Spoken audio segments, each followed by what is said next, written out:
Hello. Hello, Misoi. Good afternoon, sir. How are you? How are you? Very fine. How are you? I'm doing well. Welcome, and we are really so glad to have you today after a long period of time. I know, same here. It's Okidi, right? Yes, I'm the one. Hi, Okidi. Good afternoon to you. It's because I saw Misoi's face on my screen, and then I was hearing your voice, and so it confused me a second. I was like, I swear this is Okidi, but it looks like Misoi. No. Okay, there is also Misoi who is on the camera, yeah, in front, because he's working on the camera. We are also here, and I believe. Okay, Misoi is saying he has some few challenges with the camera. That's fine. Trying to fix. Yeah. Thank you, Misoi. Thank you so much. No, it was just funny because the first person I saw was Misoi, so I said good afternoon, Misoi, and then I heard Okidi's voice at the same time. So I was like, this is something very funny that's happening. That's all I was saying. But thank you, Misoi, for arranging the connections, and thank you everyone. Welcome everyone, Okidi and anyone else who's there. Welcome to the session. It is my pleasure to see you all again, to hear you all again. I know it's been a while. I know that one of the let's put it this way, one of the advantages and disadvantages of this class, of the practicum class, is that on the one hand, you get a lot of opportunity to work, right? A lot of opportunity to work and to actually conduct the workshops and prepare for that. But on the disadvantage is that I don't get to see you very often because we don't have many classes together, I guess, because as an experiential class, I am one of the intentions is to leave a lot of space for work, right, Okidi? So it's a tension, let's put it that way. On the one hand, I would love to see you more every week, but at the same time, I'm also aware that if I see you every week, you have less opportunity, less windows to work on preparing the workshops, right? So it's a give and take. Let's put it that way. Does that make sense? Really yeah, it's correct. When we have you every time, it is true the way you have said. With the discussions and all those, we may even have less time to work on some of the assignments and all those things. But the way you have thought it wise to give us at least ample time to do everything, and I hope we are always together. Indeed, Okidi. And I did see, and one of the other ways to connect more often is with the use of WhatsApp as well, right? So I saw, for example, all the posts that your group did, Okidi. Like, so I saw your posts. I saw there you are, there you all are. I saw the posts from everyone else, Abdi Rashid as well, everyone, Adam Samriye. I saw all of your posts, and it was wonderful to read those, to see basically what happened in the workshop so far, what you thought of it. So all I'm saying is that there are other ways to connect, except in addition to Zoom, in addition to these Zoom meetings, there are other ways to connect. It's not the same, but it also works quite well, I think. I find, at least. And yeah, we hope to send you a full report through mail. Yes. Where we shall be having all the slides, what has happened, and everything. Wonderful, Okidi. I look forward to it. I really look forward to it. The thing that we are trying to post is just to give an overview. Of course. Really what happened, but we are in the process, and very soon you will have it start. I know, Okidi, don't worry. We'll talk more about the final documentation for just like last term, right? The documentation for the actual workshops. We'll talk more about that at the end of March. We'll have another class at the end of March, and then we'll talk more about what you guys can send, in a sense, in terms of documentation, but it will be more or less the same thing that you did in the fall term, right? Sorry, I haven't enabled the live transcript. My apologies, Hussein, and everyone else as well for that. I'll also speak a little more slowly now. Sorry, it was just more the excitement of the conversation. That's what it was. Apologies for that. Sometimes I get very excited about, because I'm happy to see you. I'm happy to talk about, the materials, and I forget to do some of these things, some of the more practical things. So thank you for those reminders. Thank you for reminding me to enable transcription, to make sure that the recording is working, which it is today, thankfully. So all those things, all those technical things. Well, I think we'll start very soon. And I hope that for some reason the class looks a little emptier today, but it might be just my impression, maybe from the angle of the camera too. It could, or it might be that we're waiting on more people to join. So either way, we'll give everyone maybe 2 more minutes, and then we'll begin.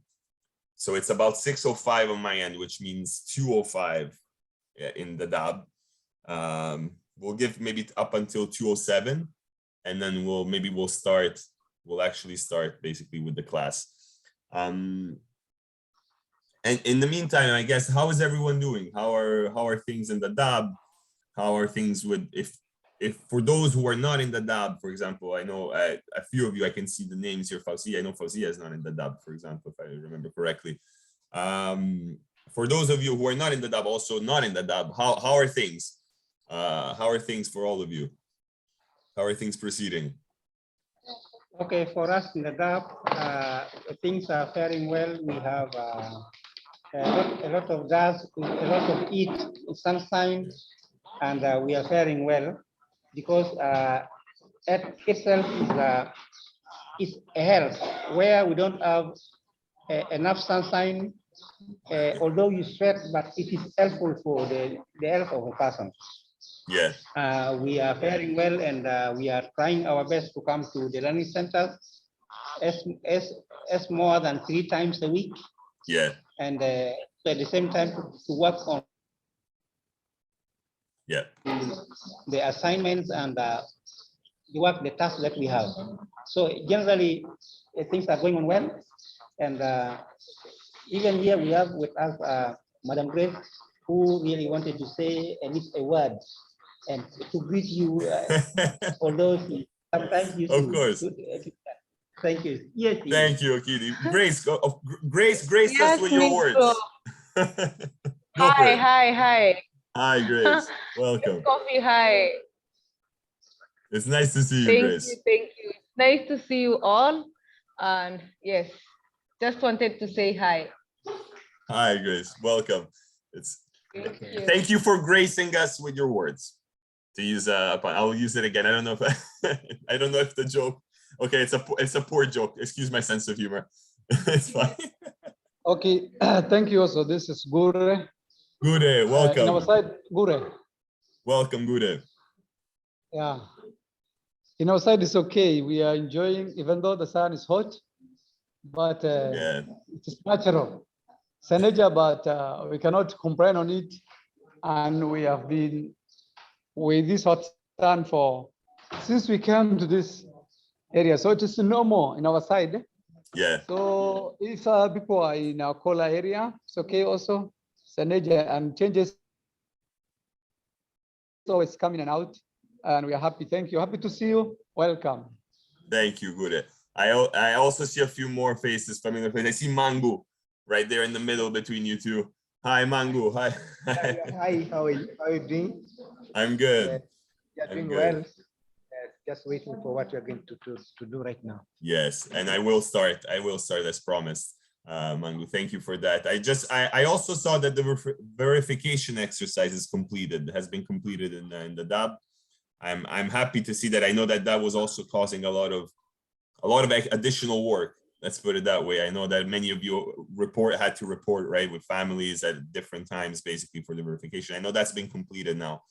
I was reading, the Habo sent me an update yesterday, I think, that things have been completed. I hope this will mean eventually more emphasis on durable solutions for everyone in the camps, but I guess we'll see. That remains to be seen. Okay, I think we'll begin now.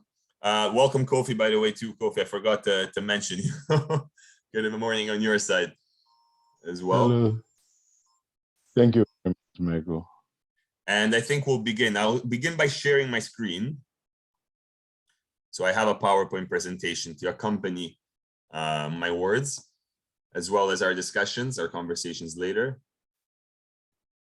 So please let me know if it's visible to everyone, if this is okay. I hope it will be. It's so today's class really is the way we've conceived it with Kofi is really just an opportunity really to go over some of the key readings, some of the key tools that we've sent basically in the past few weeks, right? So we began the term together in January, right? This is the second term, I should say, right? And we began with a very large conversation, very interesting, dense, rich conversation about the workshops in the first term, the findings from the workshops, I should say also from the first term, right? So we talked together about the documentation you provided, the reflections, right? That me and Kofi had read over the break. And together we hashed out, I guess, we found some themes, right? We found some themes. We had begun to sketch out some themes that were interesting, right? That were generated from the first term in a sense, from those first two workshops that we had in the first term. And so in the meantime, what we've done with Kofi and the peer mentors as well, all the teaching team, right? What we've been doing is we've been having conversations about how to use some of those themes, right? How to use some of those themes basically that emerged from our conversations together. And, over the past few months, we've shared through eClass, right, some resources. Those included readings, as well as most recently, it included a survey, right? Some survey questions, which you all have received, I believe. And so we imagine that this class is an opportunity for us to discuss these tools, right? To sort of give you an overview of how we see these tools, how we think of these tools, why we develop them, right? And how we see them in being used in the workshops. And then an opportunity for us together in a second moment of the class to discuss how we can use those tools together, like how you can use mostly those tools in the workshops, right? So I hope that's clear in a sense. And if it's not, hopefully it will become clearer as I talk about that a little bit more throughout the class. But so the way really I see the class going today is I will talk for a little bit at the beginning, at the start, just to frame these resources, right? And frame the workshops this term.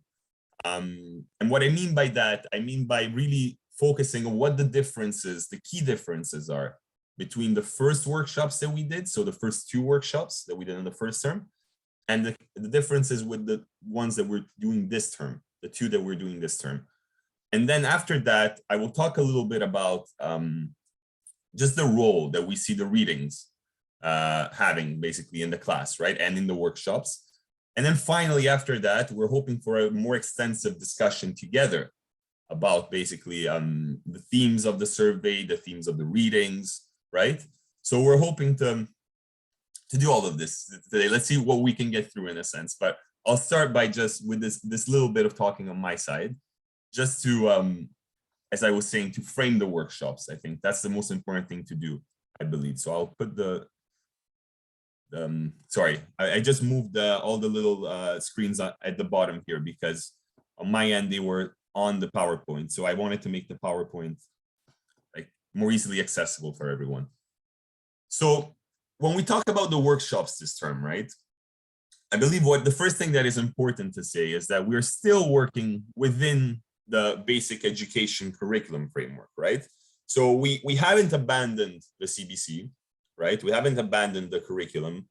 We're just specifically focusing on one point in the framework, this specific term, right? So in the first term, you read through all the document, all the curriculum document.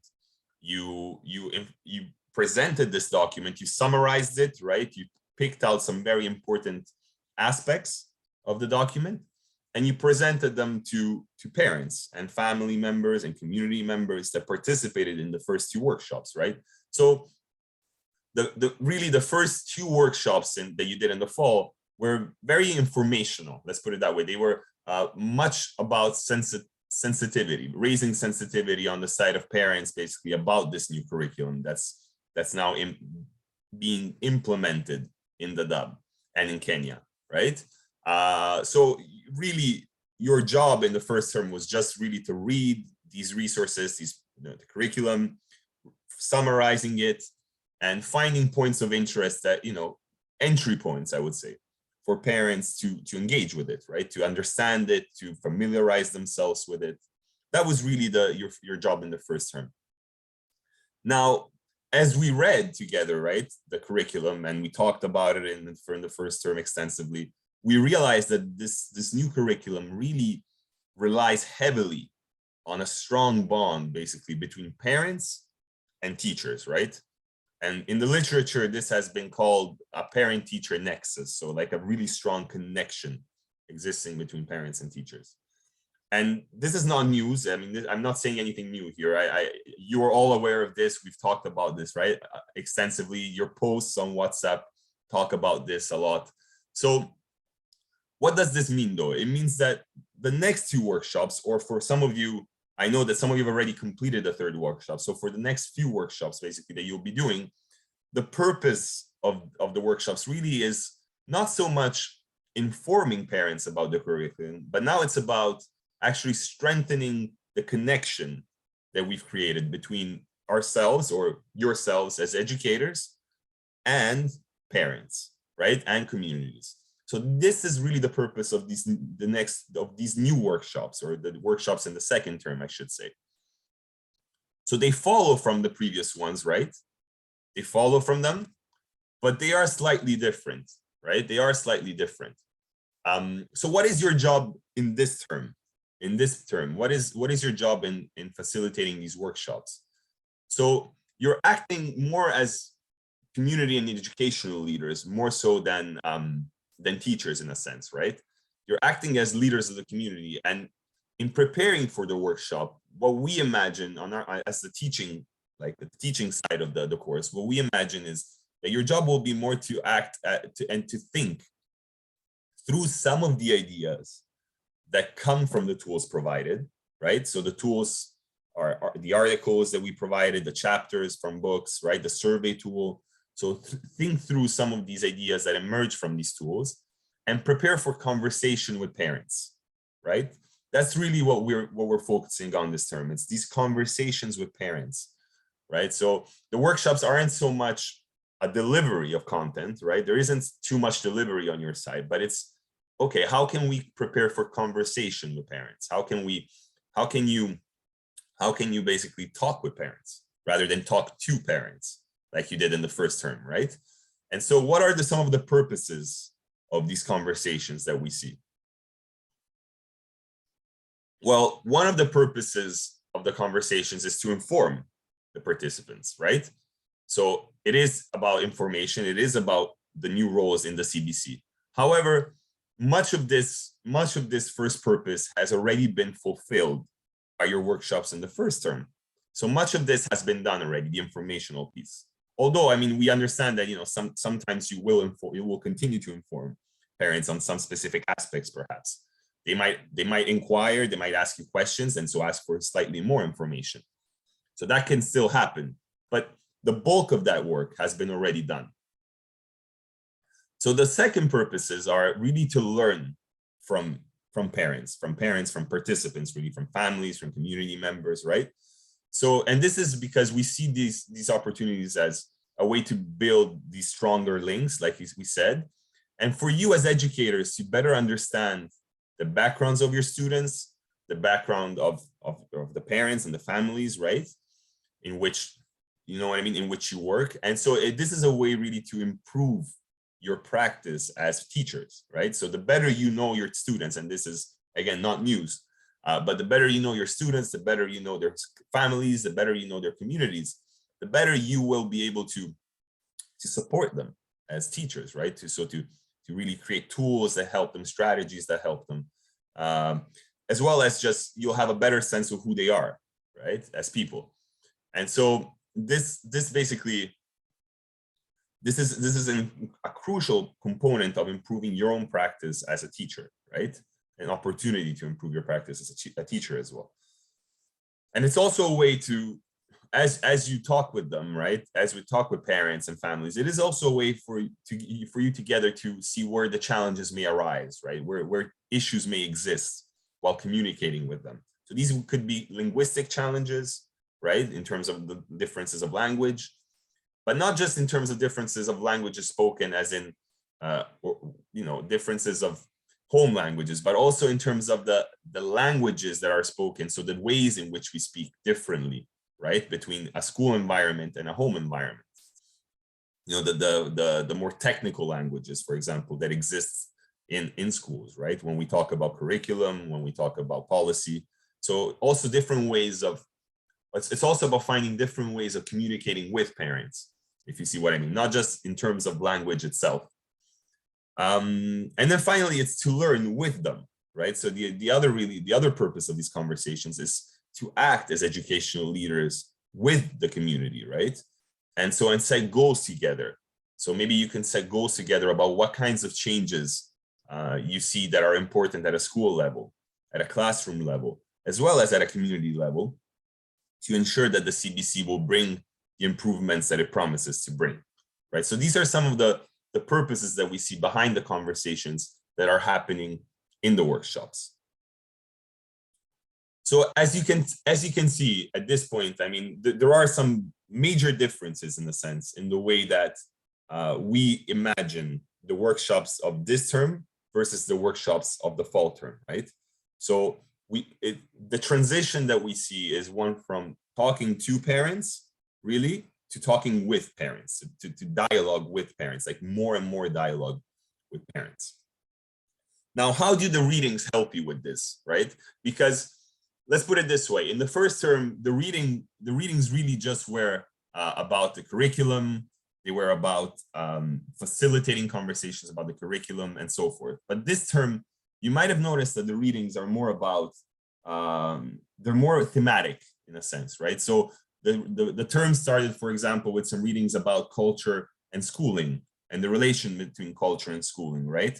So you might have done some readings on Nambuso's work, Professor Nambuso's work, or Sarah Lightfoot's work, as well as, and then later on, I've also added a lot of chapters by Ani Shimaru, which we'll look at in a second, actually. So these reading materials are slightly different because they're not necessarily about the curriculum in itself, but they are more about helping you prepare for the workshops. And in what way specifically? So they're about the different challenges that sometimes arise, right, when we work between schools and families, right? So as schools and families try to work closer together, there are certain issues, certain challenges that arise.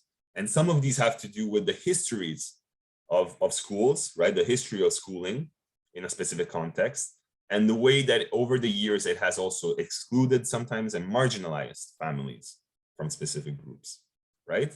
So a lot of the readings really speak to this theme, speak to these kinds of challenges.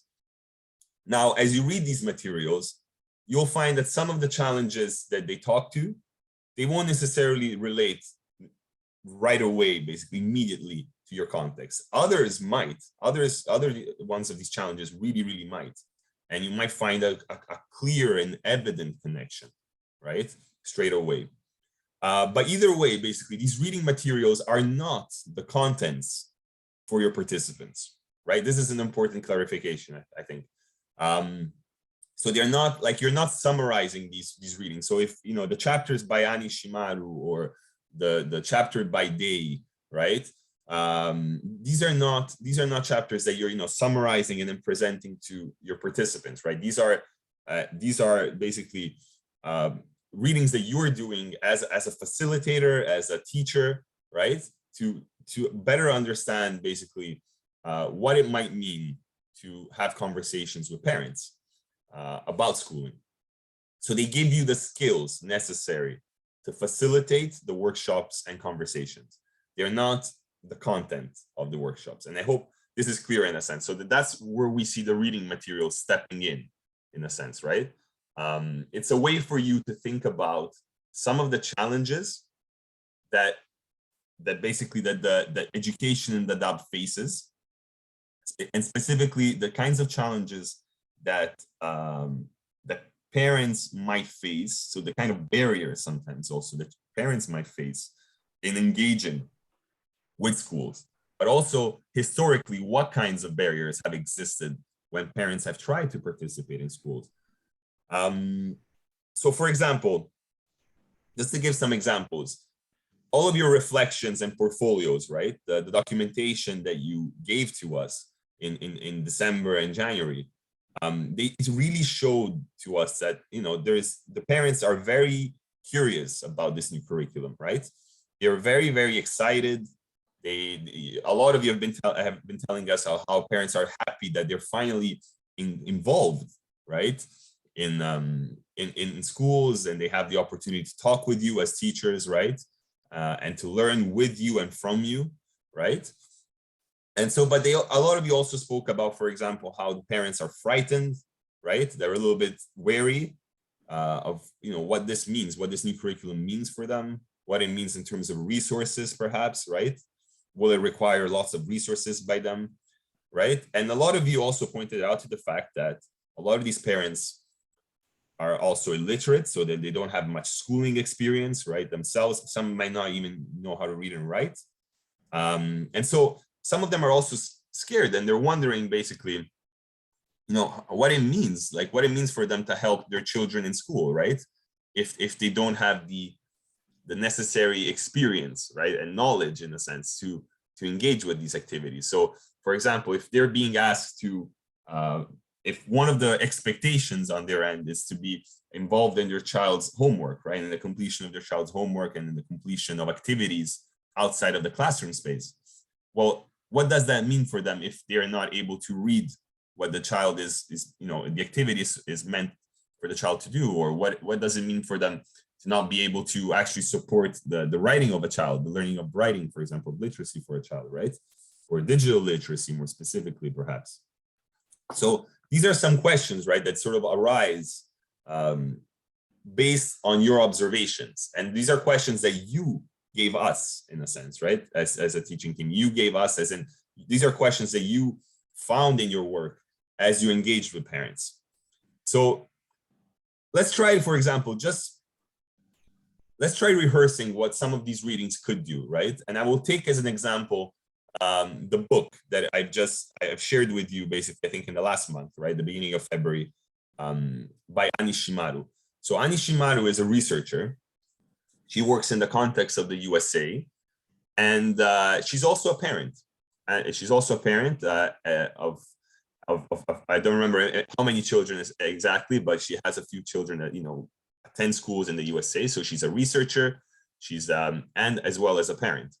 And what she noticed is that because of her immigrant background, for example, in whenever she was trying to be involved basically in her child, you know, in their child's schooling, she often found barriers, right? She found that because she was working, she wasn't able to attend, or some of her fellow parents weren't able to attend. And also the ways that they were being asked to participate in meetings, right, whenever they were asked to attend, was always very limiting, very restricted, right?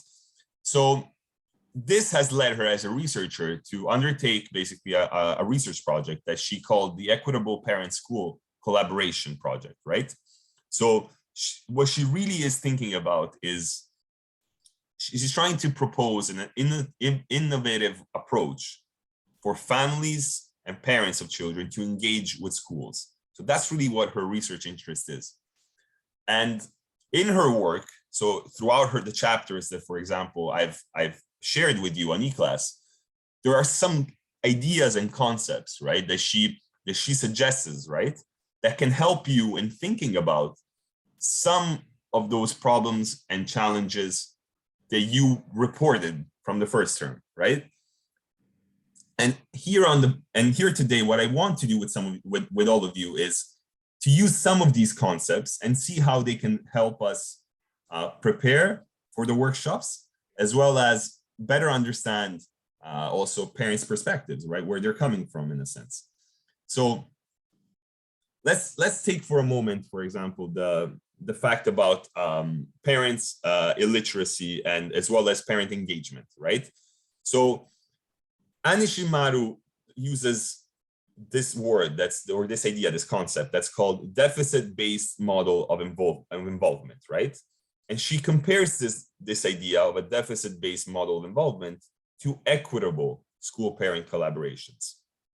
Now, in her mind, deficit-based models of involvement are the older or historical way that schools have often called upon parents to engage in schools, right? And in their children's homework, for example.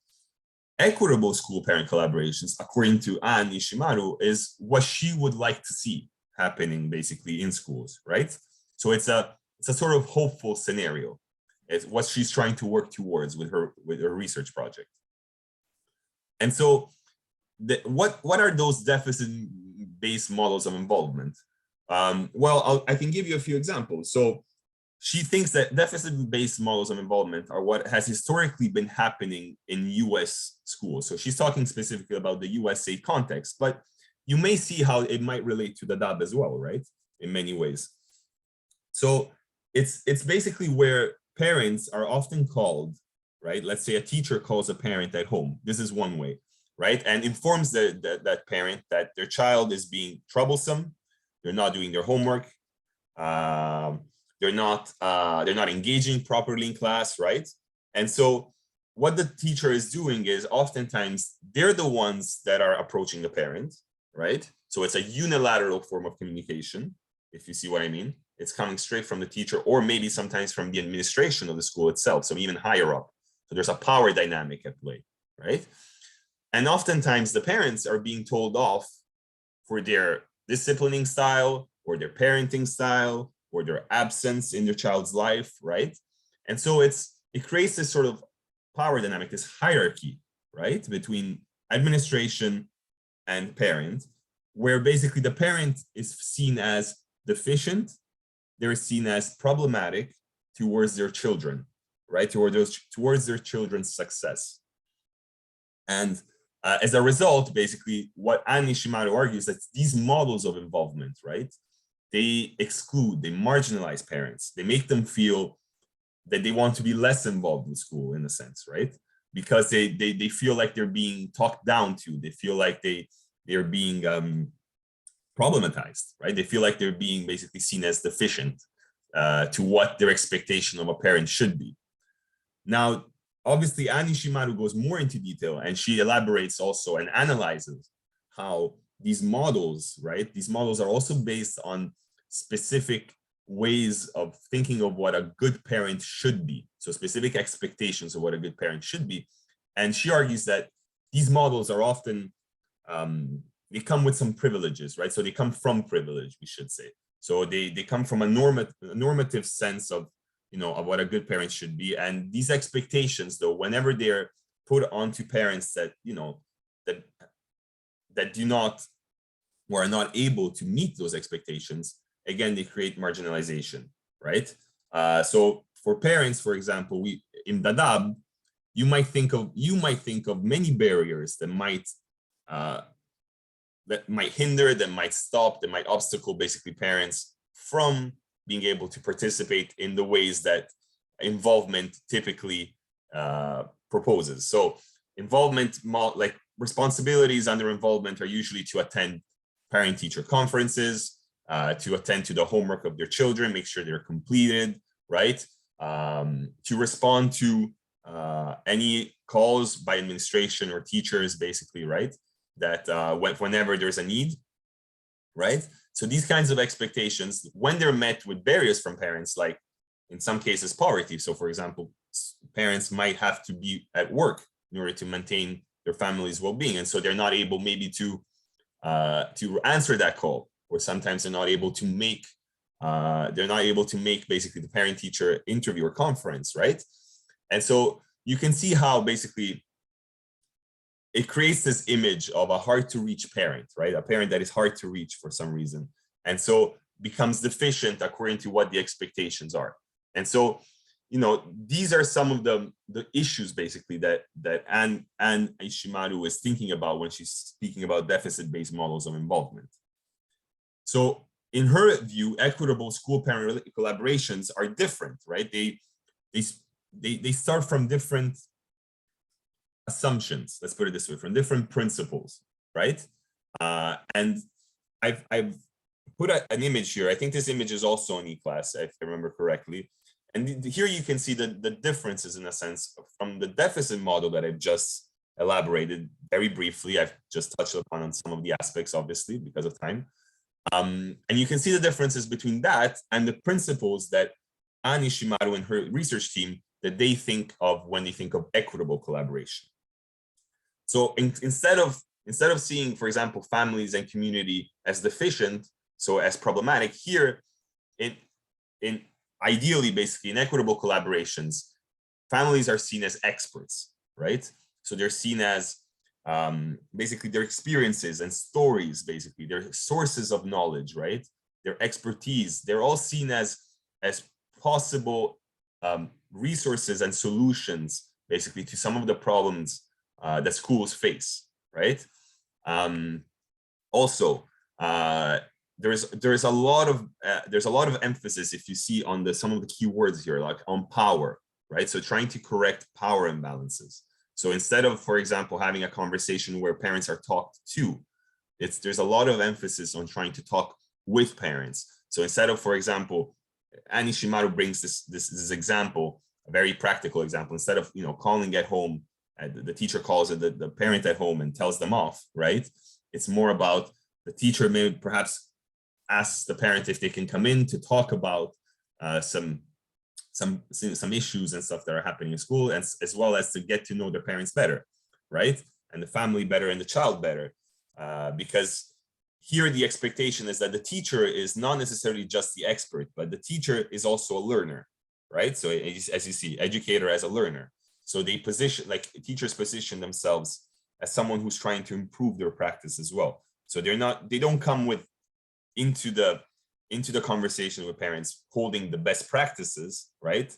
But they come into the conversation in thinking about what Anne Ishimaru calls next practices. So the idea of thinking together about what kinds of solutions, what kinds of goals can we settle together, what kinds of changes are required at a school level as well.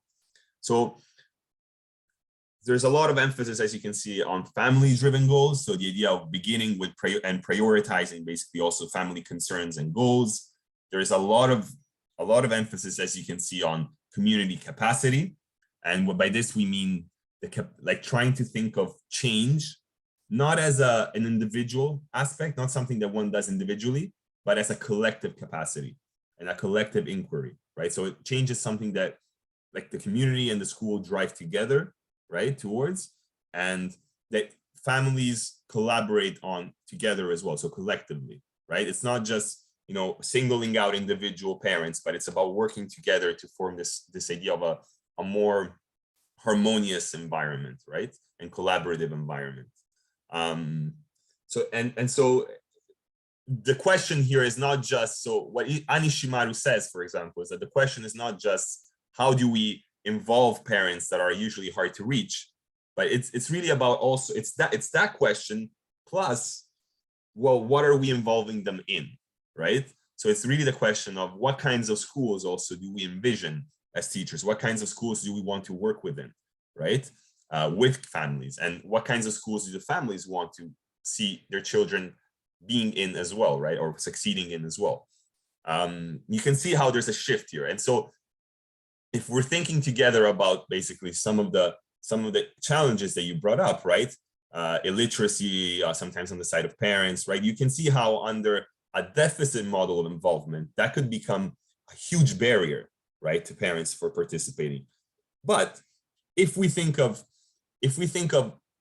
parents not just as as illiterate parents, but we think of them as citizens, that we think of them as people, right, that hold a lot of knowledge about their children, hold a lot of knowledge about their culture, and as well as basically as well as they, for example, they give values to their children, right? For example, the value of hard work, that could be one value, right? So if we see them as more complete, right, we also can see the ways in which we actually can use a lot of the knowledge that parents have, regardless of literacy, for example.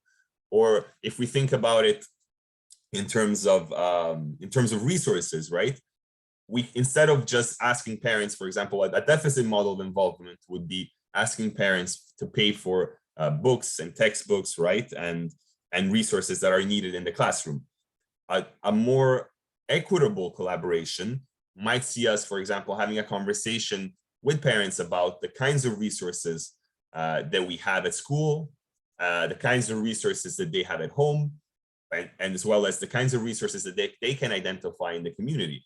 And so ways in which basically then the school can work with those resources in a way that doesn't necessarily create barriers for some families, for example, that might not have the money for textbooks, for example.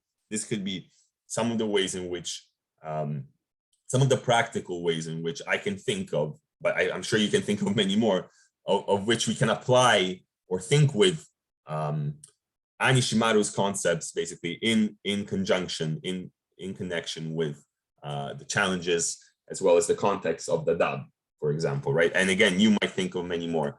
I realize we're very short on time already, so I'm gonna try to go a little bit quicker here. So in addition to the readings, we also, and I say we, I mean me, Kofi, the teaching team, basically, right? All the teaching assistants, all your peer mentors, we work together on a survey tool, right? So the survey tool basically is actually inspired by some of these themes that we've been addressing, basically, and that emerged from the readings of Anishimaru and the previous readings about school and culture, right? But they also emerge basically from the conversations that we've been having together. So exactly from those same points that I was talking about earlier, from the barriers that you found when calling upon parents to participate in the workshops, the issues that you've been finding and the challenges that you've been finding in communicating with parents and so forth, right? And so what we've done is that we've created a survey tool that really is just another tool, in a sense, as the word suggests. It's just another tool for you, just like the readings, to think about and prepare for the workshops and the conversations that you'll have with parents in workshops. So our idea is that you're not going to use the survey tool, for example, as a questionnaire, right? That you just distribute to parents and they try to answer all the questions, but that you will choose a few of the themes that are present in the survey, right? And we'll see some of those themes together in a second, that really speak to the challenges and issues that you've seen in conversing with, in talking with, in dialoguing with the parents in your workshop. So they have to be, you're gonna pick the kinds of themes, the one or two themes that you really find most meaningful to how the workshop has evolved until now, in a sense, right? So according to the conversations that you're having with parents, according to the conversations that you think would be most meaningful, most purposeful for your workshop. And so the themes that we've selected, and I'm gonna just go through them quickly now, and then we can discuss some of these together, are equity, inclusion, and diversity. That's the first theme, right? The second one is language and funds of knowledge. So really thinking about this idea of school as a cultural site, and the links between school, local culture, and schools, right? And then the third theme is parental family engagement and schooling, which is something that we've been, again, talking about a lot today, right? And just in the past few months. And finally, more specifically, school-parent communication, right? And under each of these themes, we've provided on the survey some questions that we thought about, right? Together with Kofi and the teaching team, we thought about some of these questions that could be interesting to address under each theme. And we've put them there on the survey for you to open up conversation with and engage conversation with parents and families, right? And while you engage in conversation, we expect that you will document some of these conversations, that you will take photos of whiteboards that you use, right? Or you will take note of what the parents respond, what the parents say, the questions that they suggest to you in speaking about these themes, and so forth. So, but the important thing to note is that you don't need to address all 4 themes. You can pick and choose 1 or maximum 2 if you want to do like each workshop can be dedicated to 1 theme if you want, right? But not more than that. We wouldn't suggest any more than that, because then it wouldn't allow for a certain depth of themes, right, to emerge, like a certain depth of conversation to emerge. In fact, I would even suggest just sticking to 1 theme and you really using it for both workshops and really going into depth with parents about one of those themes, right? That could be another possibility too. Now this is the more, I guess, more conversational part. I realized there's only 15 minutes left of class. I spoke for more than I wanted to, and I'm sorry for that. But this is the more conversational part. So now, in a sense, what we wanted to do was open up these themes for discussion, right? And think with you, as you can tell, basically, as to how we can think of equity in this specific first case, for example. How can we think of equity, inclusion, and diversity in your workshops, right?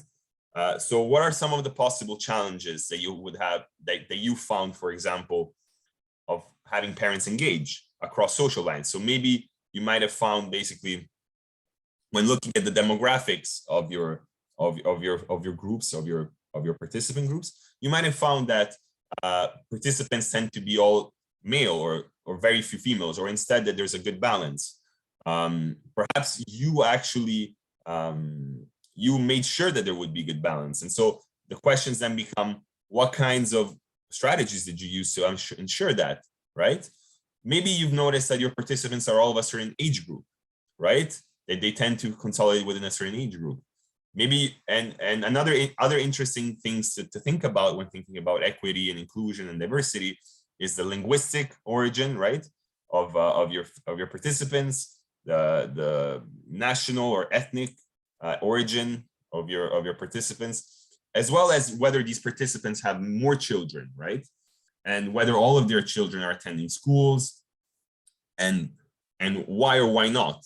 So why are some of these conversations, some of these questions interesting to you, and what can we take from this, sort of like from this theme? Perhaps you might already want to speak to, maybe some of you already have hosted a workshop, right? That's your 3rd workshop. Maybe you already attempted to speak about this theme with parents, and maybe we can talk together a little bit about what this has, led to, or maybe what themes you've used in the workshop so far. So in a sense, I'm just opening the floor now to conversation. And in a sense, how do you see these themes being relevant to the conversations that you've been having with parents? I'll leave it to that. And then I'll leave it to you, to anyone who wants to jump in and take over.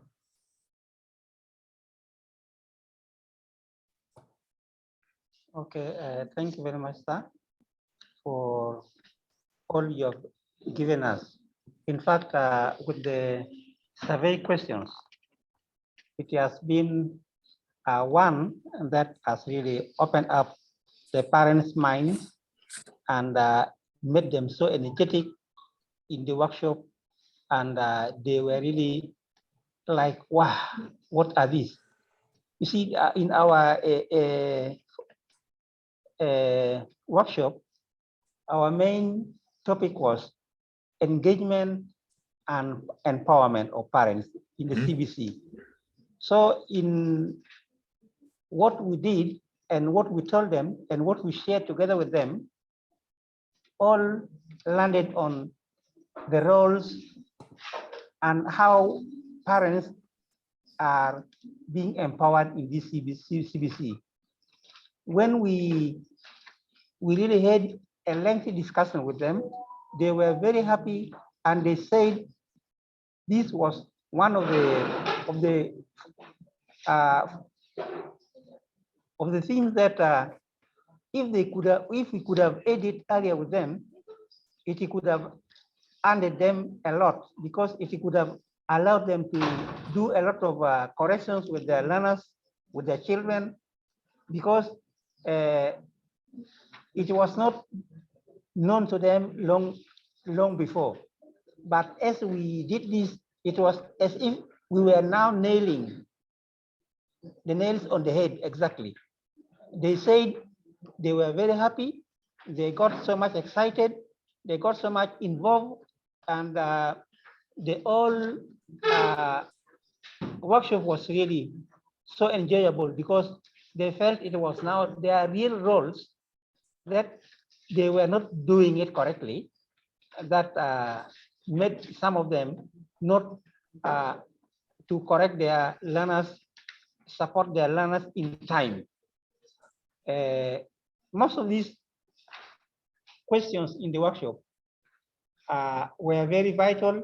In our workshop, we grouped the parents into 3 different groups. We gave them some questions. They worked on them through the manilas. They wrote the feedback, and they represented at least a person and a representative from each group stood up and was explaining to us through their findings what their thoughts were. And it was really so enjoyable. We enjoyed it so much. And these questions really help a lot, because even itself in the formation of the slides and all those things, some of those questions help us to come to the right track. So that's what I can say from our side. Thank you very much. Okidi, can I ask you, just to, before you pass the mic, can I ask you, was there any, which specific, if you have any specific question that was very, like, sorry, which questions you used, which were specifically that you found were very powerful, like very meaningful to the parents? Do you remember if there was any specific question? Yes. I even have some of them here with me so that I can refer to them. If you have just one example, Okidi, without having to go, of course, we're going to talk more about this, right, when you present, when you all present your documentation and stuff, but just one example, just for everyone also to hear, those maybe groups that they haven't had the workshop yet, you know, what from which one was the question that you find maybe was most interesting or most meaningful to parents?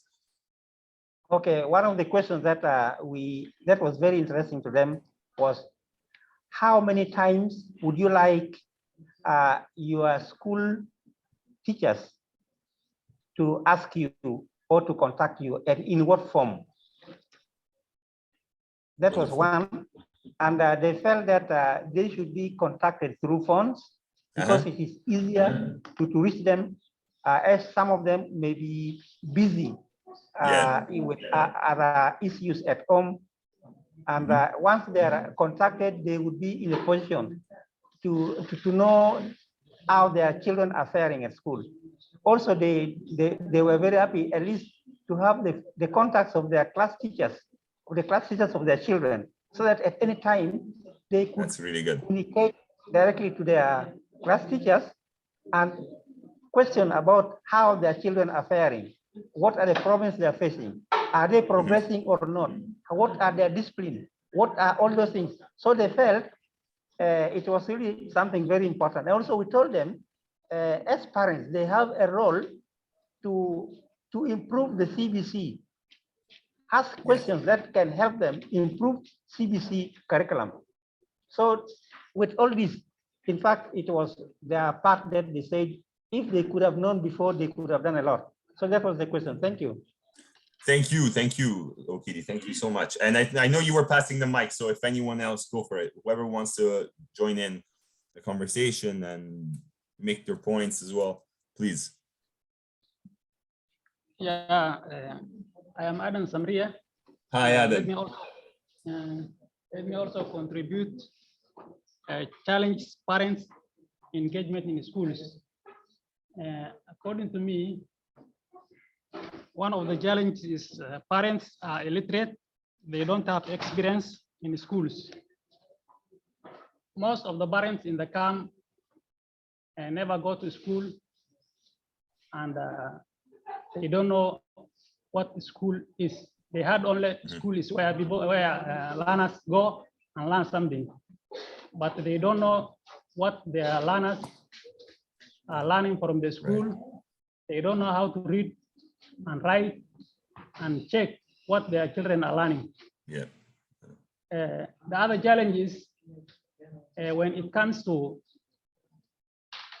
parental engagement, learners don't like their parents to come to school because as they are illiterate, they don't want to come and see in the school. So they always like their parents to stay at home, not coming to school. Because when they come to school and even teachers ask some questions, as they are illiterate, they will not respond. So one of the challenges is that. And the other thing is the strategies to make participate those parents. I could suggest more workshops to be given parents to tell their responsibility in the school and to empower them.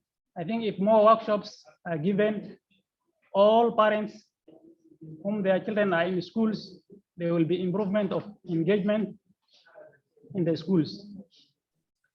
That's an excellent point that you make, Aden. Somebody the strategy, when you're thinking about the strategies, right, to overcome some of these challenges, and you're thinking more of these workshops, why do you think these workshops are helping? Let me put it this way. And the question, Aden, it's to you initially, but it can also be to anyone else after you that wants to speak, or with you that wants to speak too. But since you brought the point, I'm letting you speak to it first, if you want to. Why do you really find that is most meaningful in these workshops, Aden, that hasn't happened so far? Let's put it this way. Does that make sense as a question? Yeah, go for it. Why it is very important, those workshops, as those parents never attend the schools. I think if they attend those workshops, they will get they will learn what they will be doing in the school, their responsibility in the school. So if these things are they learn during the workshop, they will improve engaging in schools. I think that's since they have never gone to schools and they can't read and write, or they can't read what's on books. So the only thing is giving workshops regularly, and that can encourage, that can improve them knowing what their children are doing at school. Those are excellent points, Aden. And I wonder whether also what it's doing for teachers as well, having these workshop spaces. So for yourselves as teachers as well, right? So if we're thinking with Ishimaru's point, right? So if we move away from conventional, right? If we move away from just involvement to engagement, right? So on the one hand, you say responsibility and responsibility and the fact that basically they learn about basically what it means to be in school, so to support their children. But I wonder what is happening on the teacher side as well. Okidi, I think I heard your voice though. So yes, I wanted to support Aden.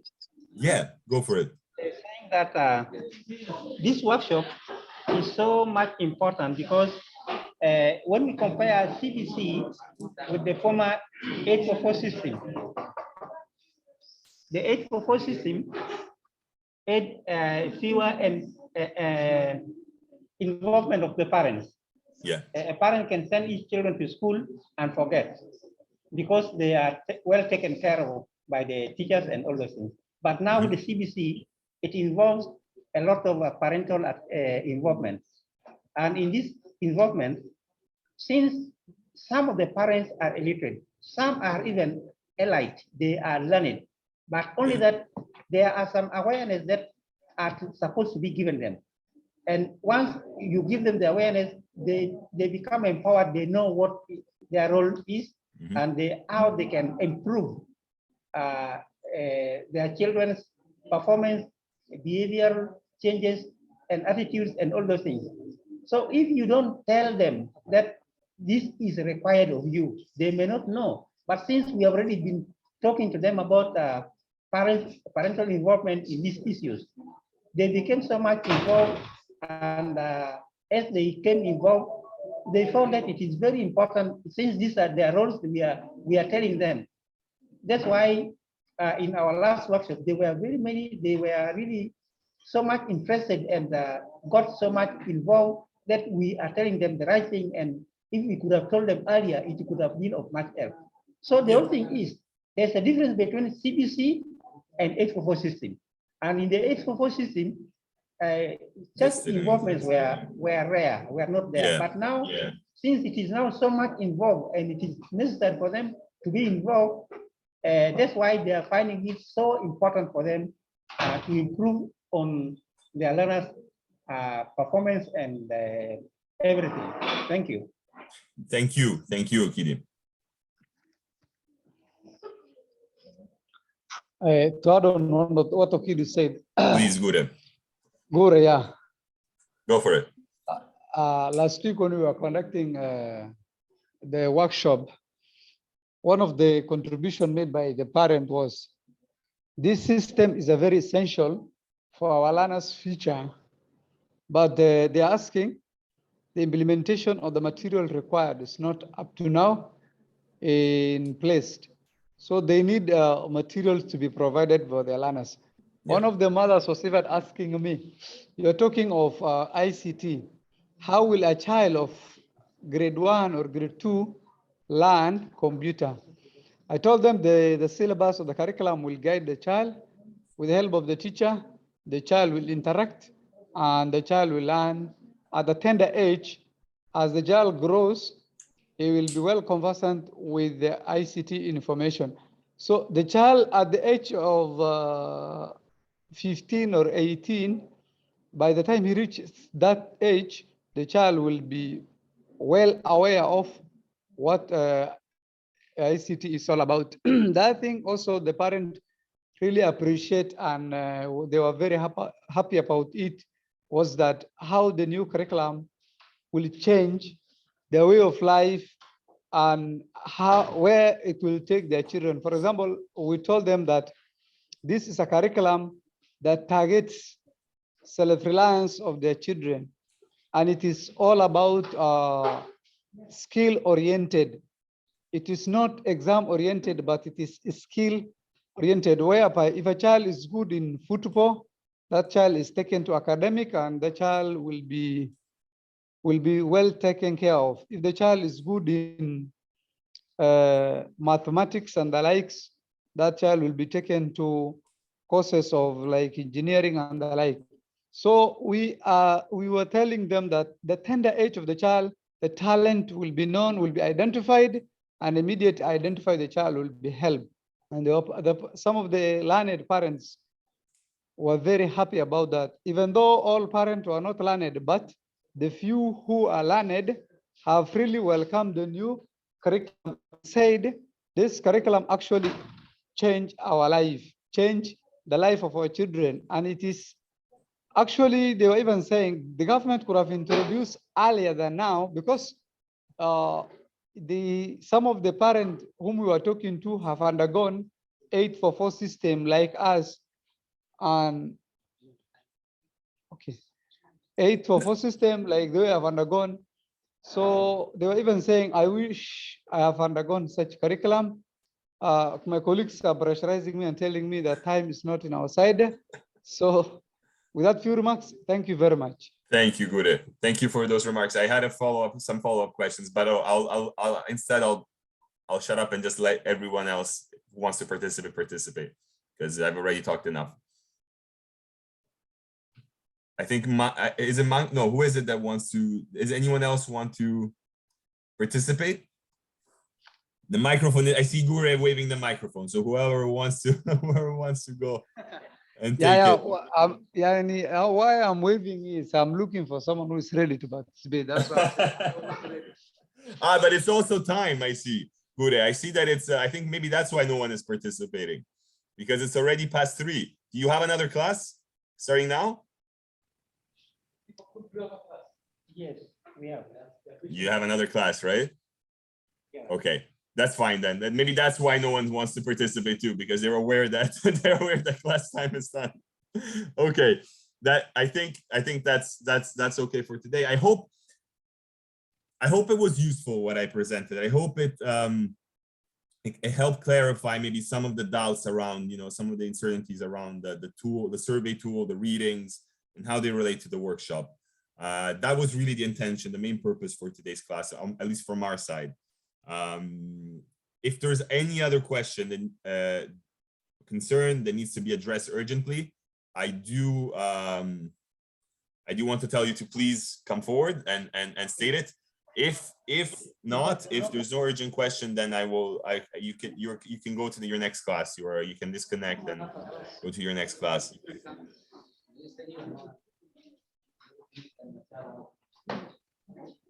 There's no presentation. There's no question, I think, or no presentation. No. Okay. Okay, so I think we are very happy, and we don't have much to say. We are contented with what you have said and what you have given us. Only that I've seen two things. Tell me, I wanted to request you, sir. Please. There are these two books. One is Just Schools by Anne Ishimaru. That's right.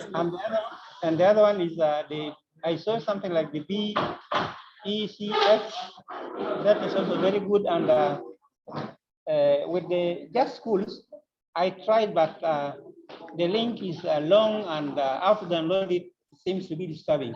So we were really requesting whether you could download it and maybe share with us, because it is something very good, and we don't have it with us. Okay, so I understood. So basically, the link to the Just Schools is being problematic. Basically, you're not able somehow to download it, the chapters that I shared with you. Okay, what I will do is I will share it on WhatsApp. I will share the chapters on WhatsApp if that helps. I can also send the chapters through email. I can try sending them through email, but I don't have all of your emails. That's the only problem. So is it okay if I share it through WhatsApp, and perhaps I can share it by email with your peer mentors? Is that okay? Even with WhatsApp is okay, because it is downloadable. It is fine. Okay. We are grateful. So I will do that then, Okidi. I think definitely the Just Schools book by Anne Ishimaru is very, very interesting, I think. And when we're thinking about illiteracy, when we're thinking about this idea of not having had opportunity, a lot of you are talking about this, the fact that the 844 curriculum did not give any opportunities at all for parents for engagement, right? This is what you're saying. And she talks a lot about this fact that traditionally, historically, parents are never given many opportunities to engage in schools, right? And she talks a lot of this as an educational injustice, for example, and that's why I underlined that term here. This idea of an educational injustice towards parents and towards communities. Anyways, okay, I don't want to take more time, because I know it's already the next class. So thank you so much for your thoughts, for your participation. I am very, very sorry that we don't have more time. I would love to hear more, so much more, talk a lot more about these issues. But I will say this last thing: if you do think that the workshops are a very meaningful practice, a very meaningful activity that you're finding and the parents are finding very meaningful too, we can talk more about this next time when we meet. But I do think that it might be worth telling schools, like as teachers, making sure that this becomes maybe a recurrent thing. So, aside from the course, maybe you can continue to organize these workshops once every month with parents afterwards, right? If parents are willing to, and if you are willing to as teachers to do this. Yeah, I'll leave it at that. Maybe we can talk more about this next time. And that's a way to think about assessment of the workshops too, right?